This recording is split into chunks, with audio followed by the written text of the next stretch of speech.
In the marketing world, there are two major types of marketing strategies. The first is known as mass marketing or branding. The goal of this type of advertising is to remind customers and prospects about your brand as well as the products and services you offer. The idea is that the more times you run ads from your brand, the more likely people are to have this brand at the top of their consciousness when they go to make a purchasing decision. If you've seen the ads for major brands such as Coca-Cola, Nike, and Apple, you'll have experienced image marketing. The vast majority of advertising falls into this category. There's no doubt that this type of marketing is effective. However, it is very expensive to successfully pull off and takes a lot of time. It requires you to saturate various types of advertising media like TV, print, radio, and the internet, etc., on a very regular basis and over an extended period of time. The expense and time involved are not a problem for the major brands as they have massive advertising budgets and product lines are planned years in advance. However, a problem arises when small businesses try to imitate the big brands at this type of marketing. The few times they run their ads is like a drop in the ocean. It's nowhere near enough to reach the consciousness of their target market, who are bombarded with thousands of marketing messages each day. So they get drowned out and see little or no return for their investment.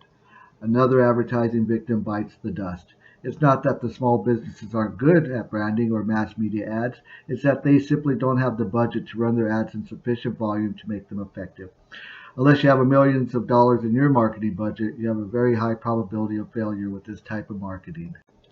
The second type of marketing strategy is called direct response. Direct response marketing is designed to evoke an immediate response and compel prospects to take some specific action, such as opting into your email list, picking up the phone and calling for more information, placing an order, or being directed to a web page. So what makes a direct response ad? Here are some of the main characteristics. It's trackable. That is, when someone responds, you know which ad and which media was responsible for generating the response. This is a direct contrast to mass media or brand marketing. No one will ever know what ad compelled you to buy that can of Coke. Heck, you may not even know yourself.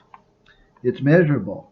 Since you know which ads are being responded to and how many sales you've received from each one, you can measure exactly how effective each ad is. You then drop or change ads that are not giving you a return on investment. It uses compelling headlines and sales copy. Direct response marketing has a compelling message of strong interest to your chosen prospects. It uses attention-grabbing headlines with strong sales copy that is salesmanship in print. And often the ad might look more like an editorial than an ad, hence making it at least 3 times more likely to get read. And it targets a specific audience or niche. Prospects within specific verticals, geographic zones, and niche markets are targeted. The ad aims to appeal to a narrow target market, and it makes a specific offer. Usually the ad makes a specific value-packed offer. Often the aim is not necessarily to sell anything from the ad, but to simply get the prospect to take the next action, such as requesting a free report. The offer focuses on the prospect rather than on the advertiser and talks about the prospect's interests, desires, fears, and frustrations. By contrast, mass media or brand marketing has a broad, one-size-fits-all marketing message and is focused on the advertiser. Oh, and did I mention it demands a response? Direct response advertising has a call to action, compelling the prospect to do something specific. It also includes a means of response and capture of these responses. The key difference between a direct response and traditional marketing messaging is that the former always includes a call to action. Think of infomercials, which always instruct you to call within the next 10 minutes, or marketing emails with the bold "Donate Now" labels. This type of advertising copy tells the customer exactly what the marketer wants him or her to do and often results in people taking that action. Clearly, consumers expect some benefit from following brands on social media, and direct response marketing can address this by encouraging them to take advantage of special opportunities. But its objectives vary from industry to industry, so does the success of various types of messaging. With social media and mobile access occupying more people's time, it's no surprise that advertisers want to spend more time there as well. However, embracing social media doesn't mean that you need to abandon older, more trusted forms of marketing, like direct response advertising. This doesn't mean that you'll be heading into brand new territory, but it does mean using trusted techniques for direct response combined with social media tools and approaches. Direct response is no different than it was before. It's just been translated into the digital age.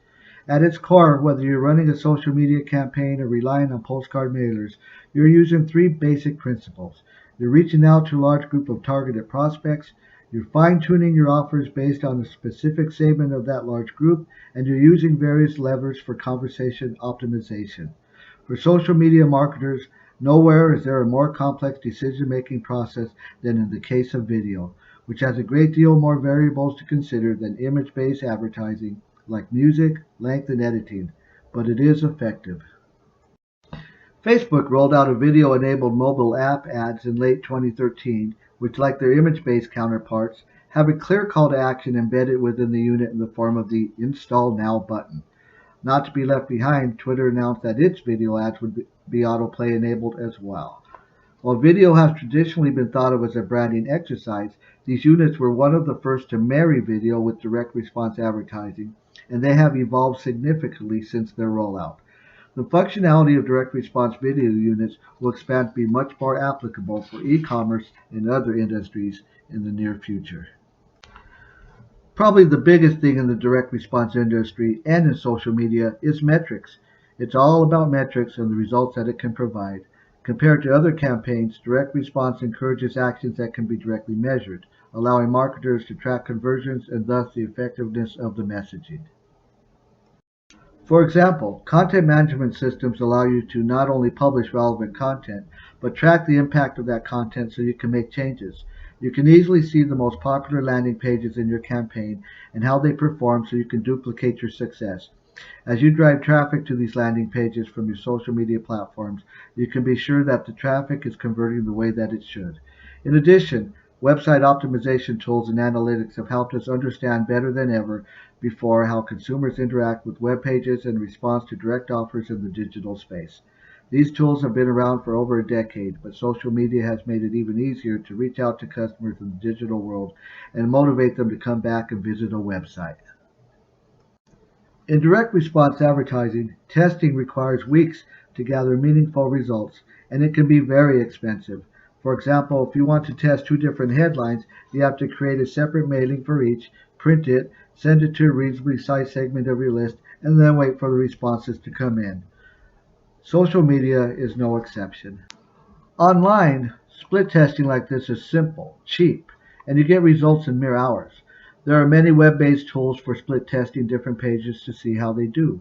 Google Website Optimizer and Visual Website Optimizer are two popular ones. Plus, of course, Kissmetrics lets you visualize your conversion rate across split-tested pages.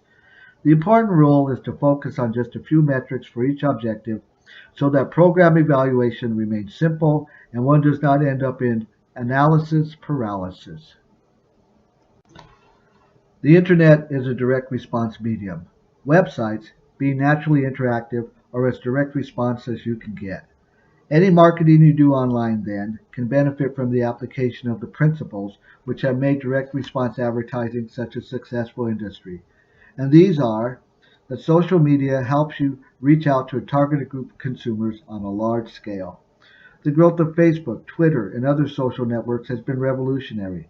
Social platforms provide a number of different tools that you can use to weed out unqualified prospects and serve ads to those who are most likely to take action. And social media offers tools to meet the needs of specific segments of your audience. Before social media, this type of digital direct response was done primarily through content management systems. Now content management systems are used as landing pages for social advertising. Based on incoming traffic, these pages can be tuned and delivered in order to optimize conversions. And social media can provide multiple optimization levers for direct response. There are many levers that can be used to create higher conversion levels for your social media campaigns. For example, creating bulk mobile conversion pages that are optimized for specific segments and groups can help you see what is working and what is failing. Retargeting and behavioral segmentation can also be used more easily through social media platforms, leading to even better conversion rates.